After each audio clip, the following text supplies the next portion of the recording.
भारत माता की, भारत माता की, वंदे वंदे।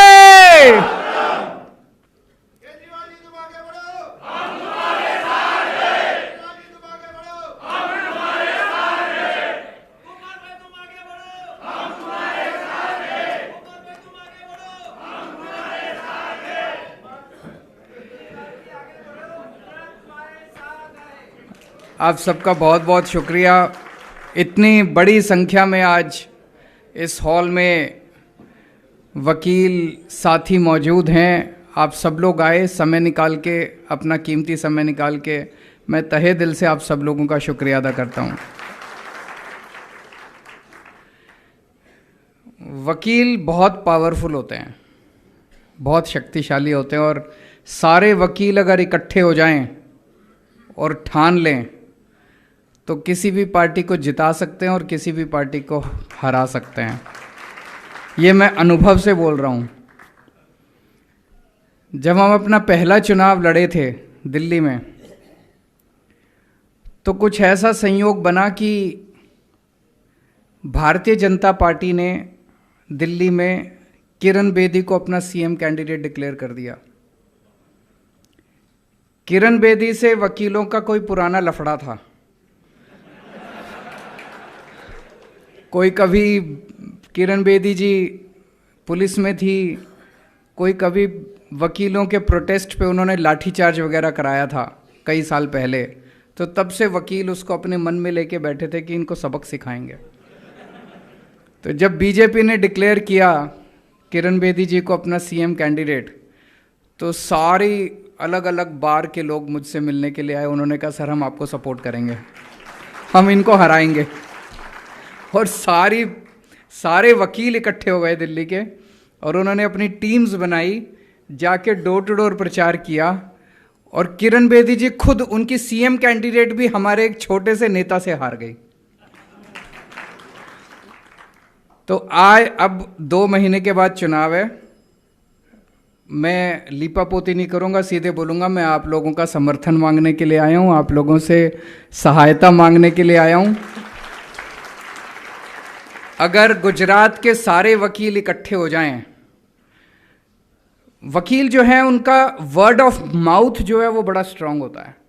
जो बोलते हैं, आपस में बोलते हैं, 10 लोगों से बात करते हैं दिन में, इतने सारे क्लाइंट्स आते हैं, सबसे बात करते हैं, वो वर्ड ऑफ माउथ बड़ा स्ट्रांग होता है।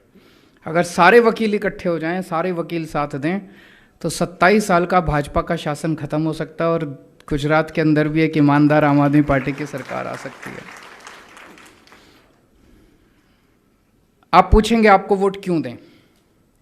मैं आपको एक्सप्लेन करूंगा कि आपको आम आदमी पार्टी को वोट क्यों देना चाहिए। सबसे पहले तो वकीलों के लिए दिल्ली में हमने क्या किया। दिल्ली में हमारी सरकार आने के बाद वकीलों के साथ हमारी सीरीज ऑफ मीटिंग्स हुई। अभी तक मैं ये समझता था कि दिल्ली के अंदर हमने वकीलों के लिए जो किया वो सबसे बेस्ट किया। अभी अभी मुझे पता चला शायद केरला वाले हमसे 2 कदम आगे निकल गए हैं। मेरे को केरला की स्कीम के बारे में पता नहीं था। एक तो हमने वकीलों की डिमांड थी कि उनके चेंबर की बिजली फ्री की जाए। हमने वकीलों के चेंबर की बिजली फ्री कर दी। मुझे लगता है ये शायद पूरे देश में अकेला दिल्ली है जहाँ पे वकीलों के ऑफिस के जो चेंबर्स हैं, जो कोर्ट के जो चेंबर्स हैं, उनकी बिजली फ्री है। दूसरा, उनकी 2 डिमांड्स और थी। एक था लाइफ इंश्योरेंस और दूसरा था हेल्थ इंश्योरेंस। उसके लिए हमने अपने हिसाब से बहुत ही लिबरल पॉलिसी बनाई थी। 10 लाख रुपए का हमने लाइफ इंश्योरेंस करवाया, ग्रुप लाइफ इंश्योरेंस। जो डिमांड्स आई हैं मेरे पास, एडवोकेट प्रोटेक्शन एक्ट ज़रूर करेंगे, बिल्कुल करेंगे। कई सारे लोगों ने कहा इसलिए, और आपके साथ आप लोग बता रहे हैं कि उसका ड्राफ्ट ऑलरेडी रेडी है। उसको ड्राफ्ट को और अगर स्ट्रेंथन करने की ज़रूरत हुई उसको और स्ट्रेंथन करेंगे। और केवल मुझे लगता है कानून पास करने से नहीं होगा, उस कानून को पुलिस मशीनरी के साथ भी स्ट्रेंथन करना पड़ेगा। तो जो भी व्यवस्था बनाने की ज़रूरत है ये दुर्भाग्यपूर्ण है कि वकीलों के ऊपर और डॉक्टर्स के ऊपर काफ़ी अटैक होते हैं। जब भी कोई उनसे सेटिस्फाई नहीं होता तो उनके ऊपर अटैक होते हैं। इसको बंद होना चाहिए, ये पूरी की पूरी प्रथा बंद होनी चाहिए। तो एडवोकेट्स के प्रोटेक्शन के लिए कानून लाया जाएगा और पूरी व्यवस्था बनाई जाएगी। एक है, नए एडवोकेट्स को 5-5 हज़ार रुपये मिलना चाहिए। केरला ऐसा देता है। मैं केरला की स्कीम को स्टडी करूँगा। ये वहाँ पे भी डिमांड थी। केरला की स्कीम को स्टडी करूँगा और उसकी स्कीम को स्टडी करने के बाद आपको एश्योर करता हूँ कि उनसे बेहतर स्कीम आपके यहाँ लागू करेंगे।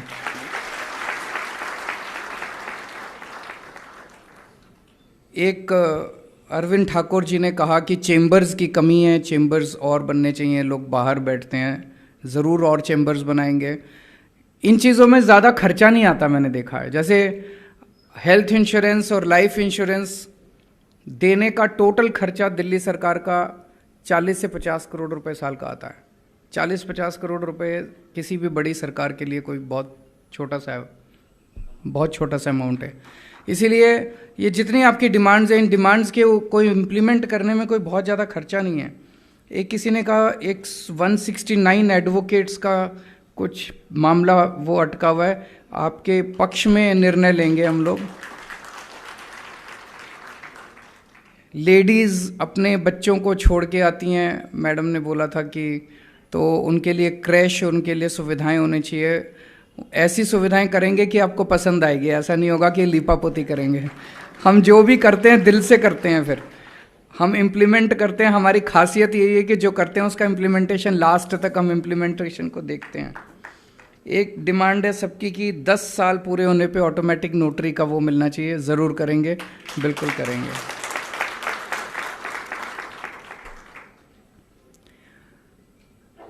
एक मेरे मन में पीड़ा रहती है, और चूंकि आप सब वकील हैं, पढ़े लिखे लोग हैं, आपके साथ वो शेयर कर सकता हूँ। मैं गुजराती बहुत ज़्यादा नहीं समझता, लेकिन मैं सुन रहा था, ईशुदान भाई ने उसको थोड़ा सा आपके सामने रखा था कि आज़ादी के 75 साल हो गए।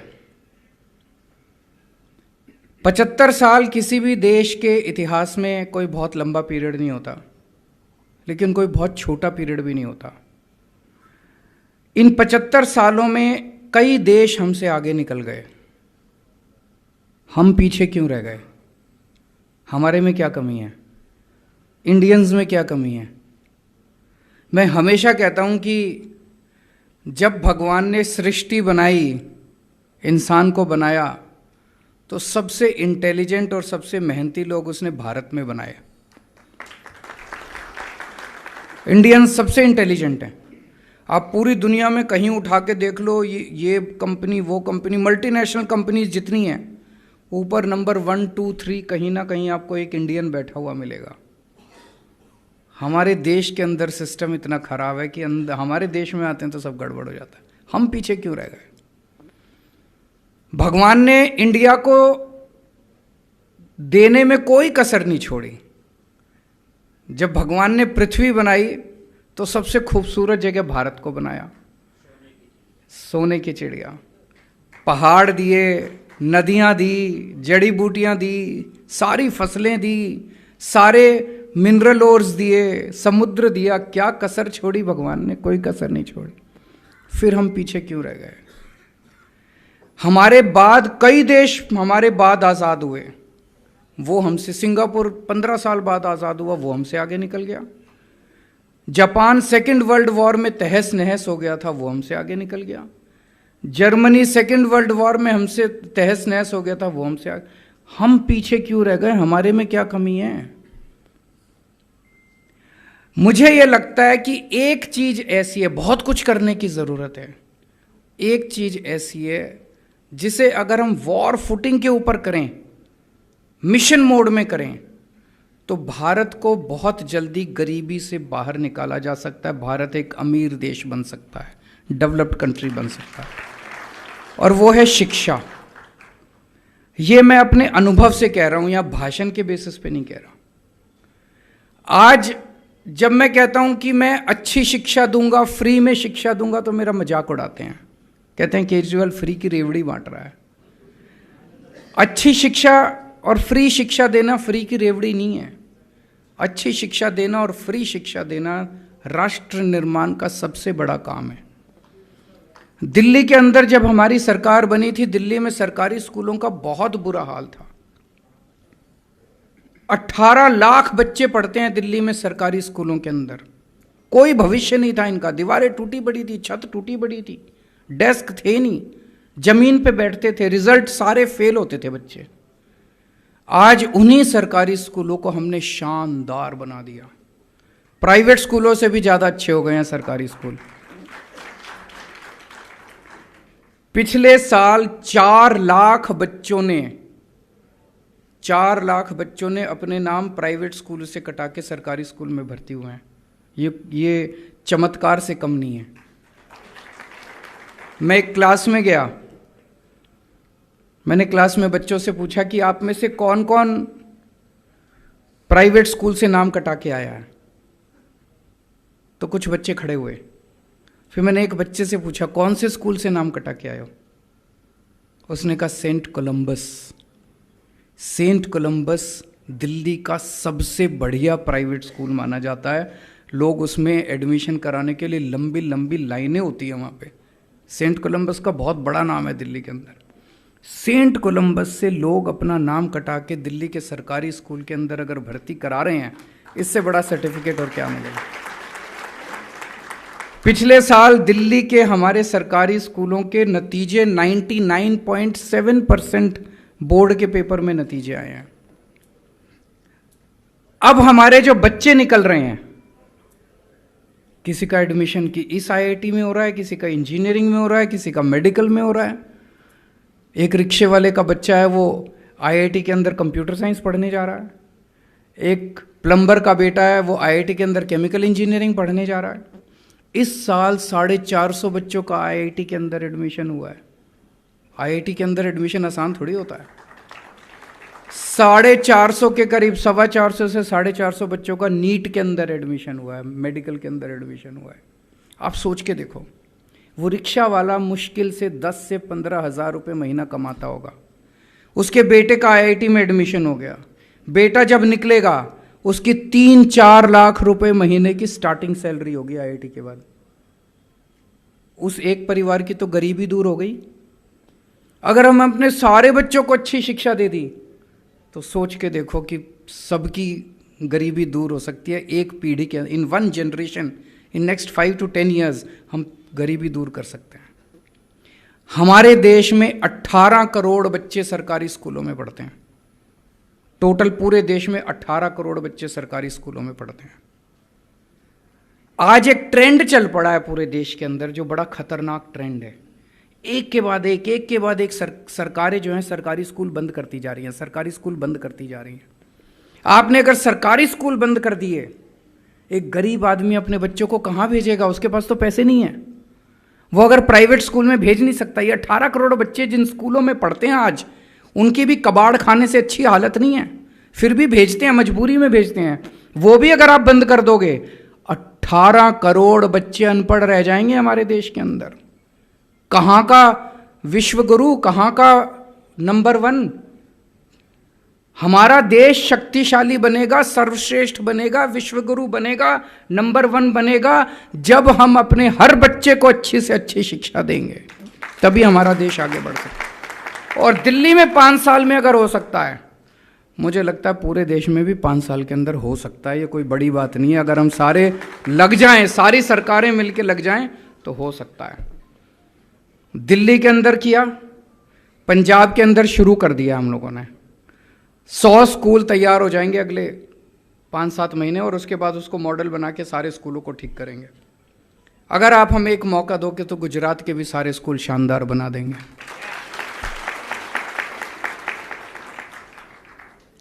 मैं जानता हूं यहां जितने लोग बैठे हैं वो सक्षम हैं, उनके पास उतना पैसा, आपके सबके बच्चे प्राइवेट स्कूलों में पढ़ते होंगे। प्राइवेट स्कूलों को भी ठीक करेंगे। उन्होंने भी गुंडागर्दी मचा रखी है दिल्ली में, उनको फीस नहीं बढ़ाने दी हमने। अभी आ रहा हूं, मैं उसी पे आ रहा हूं। प्राइवेट स्कूलों ने भी गुंडागर्दी मचा रखी है दिल्ली में। बड़ा इंटरेस्टिंग हुआ, हमने प्राइवेट स्कूलों का, आते ही हमारी सरकार ने सारे प्राइवेट स्कूलों का ऑडिट करवाया, फाइनेंशियल ऑडिट। प्राइवेट स्कूलों की कानून है, प्राइवेट स्कूल एक तरह से ट्रस्ट होता है। Private school can not earn profit and they can not save money. आपसे जो फीस लेते हैं वो फीस बच्चे की पढ़ाई पे खर्च होनी चाहिए, वो उसको सेव नहीं कर सकते। ऑडिट में निकल के आया कुछ स्कूलों का 50 करोड़ का एफडी बना रखा है, 40 करोड़ का एफडी बना रखा है, 30-30 करोड़ का एफडी बना रखा है। और यहां ज्यादा होगा, यहां तो 27 साल की सरकार है। 30-30, 40-40, और वो सबसे नामी स्कूल, दिल्ली के सबसे बड़े स्कूल, उनके एफडी तुड़वा के हमने बच्चों की फीस वापस कराई, लोगों के बैंक अकाउंट में पैसे। भारत के इतिहास में पहली बार हुआ होगा कि स्कूलों ने फीस वापस की। स्कूल तो फीस लेते हैं, स्कूलों ने फीस वापस की। और उसके बाद हमने कानून बना दिया कि सरकार की मर्जी के बिना कोई स्कूल फीस नहीं बढ़ाएगा। 2-4 को छोड़ के 7 साल से किसी की फीस नहीं बढ़ी अभी तक दिल्ली के प्राइवेट स्कूलों में। तो पहली चीज तो ये, प्राइवेट स्कूलों को डिसिप्लिन करेंगे, ठीक करेंगे, किसी को नाजायज फीस नहीं बढ़ाने देंगे, सबका ऑडिट कराएंगे। दूसरी चीज, मैं आपको एश्योर करता हूं 5 साल में गुजरात के सरकारी स्कूल इतने अच्छे कर देंगे, यहां बैठे हुए 70 से 80% लोग अपने बच्चों के नाम प्राइवेट से कटा के सरकारी स्कूलों में भर्ती कराएंगे। दूसरी इंपॉर्टेंट चीज है हेल्थ और एजुकेशन, ये सबसे इंपॉर्टेंट है। आज इतना महंगा हो गया इलाज कराना, इतना महंगा हो गया इलाज कराना कि आपको छोटी सी बीमारी हो जाए, डॉक्टर के पास चले जाओ, 3-4 हज़ार रुपये से कम का तो बिल आता ही नहीं है। और भगवान ना करे अगर बड़ी बीमारी हो जाए तो 8-10 लाख रुपए का बिल आ जाता है किसी भी सामान्य से हॉस्पिटल के अंदर। आदमी तो लुट जाता है, तनख्वाह है नहीं, तनख्वाह बढ़ नहीं रही है। दिल्ली में हमने सबका इलाज, चाहे गरीब हो चाहे अमीर हो, 2 करोड़ लोग दिल्ली में रहते हैं, सबका इलाज हमने, सारा इलाज मुफ्त कर दिया। कितना भी खर्चा है, अगर आपको छोटा सा बुखार है, मोहल्ला क्लिनिक बना दिए गली गली के अंदर। आप मोहल्ला क्लिनिक में जाइए, डॉक्टर फ्री, टेस्ट फ्री, इलाज फ्री, और शानदार मोहल्ला क्लिनिक है। ऐसा मोहल्ला क्लिनिक तो एक तरह से सरकारी डिस्पेंसरी हुई। लेकिन ग्रेटर कैलाश जो दिल्ली की सबसे पॉश कॉलोनी है, वहाँ पे 2 मोहल्ला क्लिनिक हैं। एक बार मैं सड़क से गुजर रहा था, सड़क से गुजरते हुए अगर मुख्यमंत्री कह के जाए ना कि आज मैं देखने आऊँगा, तो सब कुछ ठीक हो जाता है, फिर उस विज़िट का कोई फ़ायदा नहीं है। मैं सड़क से गुजर रहा था, मैं गाड़ी रोकी, मैं एक मोहल्ला क्लिनिक में घुस गया। वहाँ पे इतने संभ्रांत और इतने अमीर घरों की महिलाएं उस मोहल्ला क्लिनिक में इलाज कराने आई हुई थी। मैंने उनसे पूछा, उन्होंने कहा जी डॉक्टर बड़ा अच्छा है और सारा इलाज मुफ्त होता है, सब कुछ, सारे टेस्ट मुफ्त होते हैं, सारी दवाइयाँ मुफ्त मिलती हैं, सारा इलाज मुफ्त होता है वहाँ से। और अगर आपको कोई बहुत बड़ी बीमारी हो जाए, भगवान ना करे 10 लाख, 20 लाख, 30 लाख का खर्चा आए, वो भी सारा दिल्ली सरकार देती है, सारा इलाज मुफ्त। और सरकारी अस्पतालों को हमने प्राइवेट से भी ज़्यादा अच्छा कर दिया। तो मुझे लगता है कि ये सरकार की जिम्मेदारी है, इसको फ्री की रेवड़ी नहीं कहना चाहिए।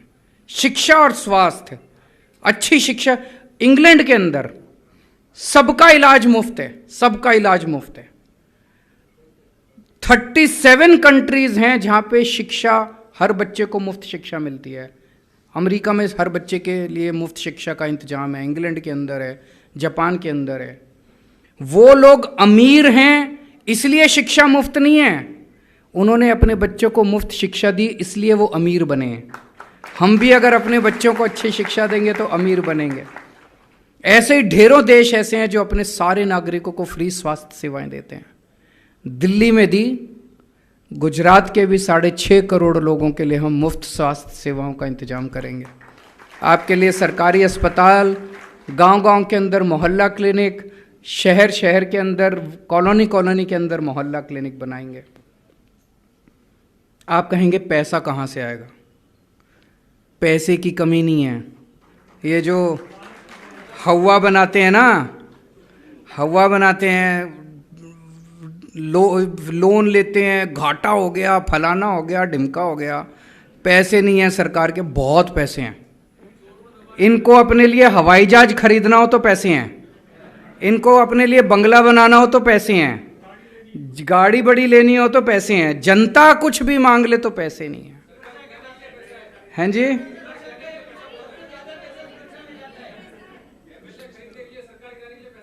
एमएलए खरीदने के लिए पैसे बहुत हैं। बिल्कुल सही कहा। अभी दिल्ली में इन्होंने हमारी सरकार गिराने की कोशिश की।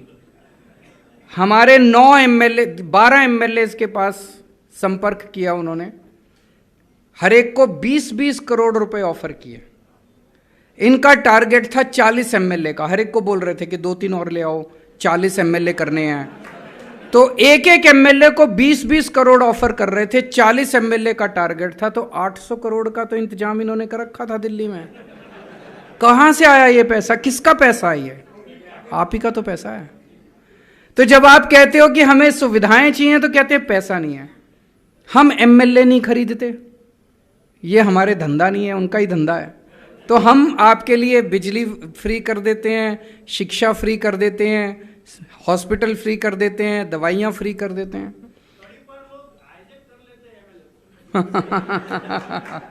तो भ्रष्टाचार खत्म करेंगे। भ्रष्टाचार खत्म करने से इतना पैसा बचेगा, इतना पैसा बचेगा। और भ्रष्टाचार, आज एक ही पार्टी है पूरे देश के अंदर जो कट्टर ईमानदार पार्टी है।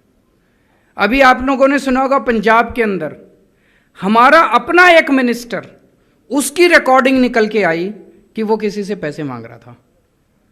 भगवंत मान ने आव देखा ना ताव, उसने उसको सीधे जेल भेज दिया, हमारे अपने मिनिस्टर को। ये कभी अपने वालों पे कोई एक्शन नहीं लेते, दूसरे वालों पे सीबीआई ईडी कराते हैं। हमने पहले अपने वाले को भेजा कि हम भ्रष्टाचार बर्दाश्त नहीं करते, हमारा भी कोई भ्रष्टाचार करेगा तो उसको जेल भेजेंगे। आज दिल्ली के अंदर और पंजाब के अंदर किसी भी सरकारी दफ्तर के अंदर कोई भी काम बिना पैसे के होता है। आपको चाहे लाइसेंस बनवाना है, आपको चाहे राशन कार्ड बनवाना है, आपको बिजली का कनेक्शन लेना है, आपको पानी का कनेक्शन लेना है, आपको पेंशन लगवानी है, कोई भी काम कराना है, आपको कोई किसी को रिश्वत देने की ज़रूरत नहीं है, बिना पैसे के काम होता है। तो भ्रष्टाचार मुक्त शासन देंगे, बहुत पैसा बचेगा। अभी 3.5 लाख करोड़ का कर्जा है गुजरात के अंदर। 5 साल दे दो, इन 5 साल में। पहले दिल्ली पे भी बहुत कर्जा था। आज पिछले साल की सीएजी की रिपोर्ट आई है, उस रिपोर्ट में लिखा है कि दिल्ली पे अब एक भी पैसे का कर्जा नहीं है और दिल्ली का बजट नफे में आ रहा है, पॉजिटिव बजट आ रहा है। ये फायदा है पढ़ा लिखा आईआईटी के इंजीनियर को सीएम बनाने का।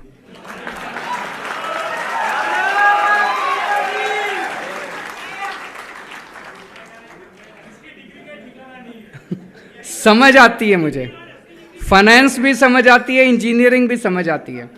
तो भ्रष्टाचार आपका बहुत बहुत शुक्रिया sir, thank you so much, आपका आशीर्वाद रहे। 27 साल आपने इनको दिए, मैं इनकी बुराई नहीं करूंगा, लेकिन 27 साल बहुत होते हैं। इन्होंने जो अब करना था वो कर दिया। अब अगले 5 साल में तो वो वही रिपीट होगा जो ये कर रहे हैं। कोई कुछ नया नहीं करने वाले, कुछ नया नहीं करने वाले। एक मौका हमें भी दे दो।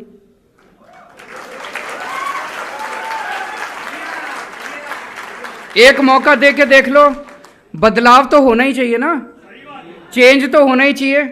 अगर 5 साल में जो जो बातें मैं कह रहा हूं वो मैं नहीं करूंगा, मुझे लात मार के भगा देना, गुजरात में घुसने मत देना अगली बार। एक मौका दे दो। पिछली बार दिल्ली के चुनाव में मैंने कहा था, 2020 में अभी जो चुनाव हुआ, मैंने दिल्ली की जनता को कहा था, मैंने कहा 5 साल में अगर मैंने काम ना किया हो आपके लिए, मुझे वोट मत देना। ये कहने के लिए जिगरा चाहिए। ये लोग क्या करते हैं, हर 5 साल बाद आते हैं, कहते हैं एक मौका और दो। इनके मौके पूरे ही नहीं होते, जिंदगी बीत जाती है, हर 5 साल के बाद आके कहते हैं एक और दे दो, बस एक और दे दो। हम कहते हैं पिछले 5 साल में अगर काम नहीं किया तो हमें। आज मैं आपके सामने बड़ा स्टेटमेंट देके जा रहा हूं। आपके दिल्ली में दोस्त होंगे, रिश्तेदार होंगे, चाहे किसी भी पार्टी के हो, मैं चैलेंज करता हूं, आप उसको फोन करके पूछ लेना क्या केजरीवाल अच्छा काम कर रहा है। अगर वो कहे नहीं कर रहा, मुझे वोट मत देना गुजरात में। दिल्ली की जनता खुश है हमसे, दिल्ली की जनता प्यार करती है हमसे। एक टाइम ऐसा था जब वकील जो हैं दिल्ली के 70-80% वकील जो हैं वो भाजपा के लॉयल थे। आज दिल्ली के 70-80% वकील जो हैं वो केजरीवाल के साथ हैं। वो हमें प्यार करते हैं क्योंकि हम उनका ख्याल रखते हैं। हैं जी? हाँ, आप भी प्यार करते हैं हमसे। Thank you so much. आप सब लोगों का बहुत बहुत शुक्रिया। एक ही रिक्वेस्ट है, मीडिया बहुत कुछ दिखा नहीं पा रहा, उनकी मजबूरी है।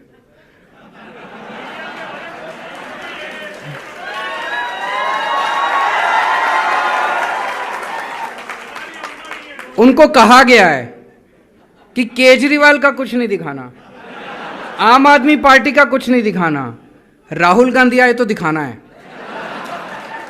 कुछ जुगलबंदी चल रही है दोनों में। मैं बोल के गया कि अगर हमारी सरकार बनी तो हम बिजली मुफ्त देंगे, हम ये करेंगे। छठे पेज पे इतना सा छपा। उसके बाद राहुल गांधी जी आए और वो बोल के गए, फ्रंट पेज पे गुजरात के सारे अखबारों के अंदर छपा। जबकि आज की डेट में तीसरे नंबर पे कांग्रेस हो चुकी है, हम सेकंड पे तो आ चुके हैं।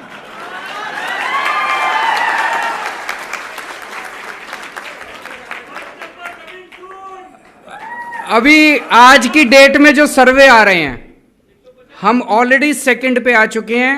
2 महीने हैं चुनाव के, फर्स्ट पे आएंगे और बम्पर आएंगे फर्स्ट के ऊपर।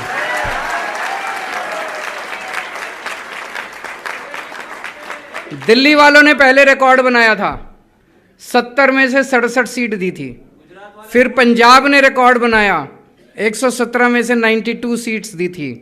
अब गुजरात दोनों का रिकॉर्ड तोड़ने वाला है। भारत माता की।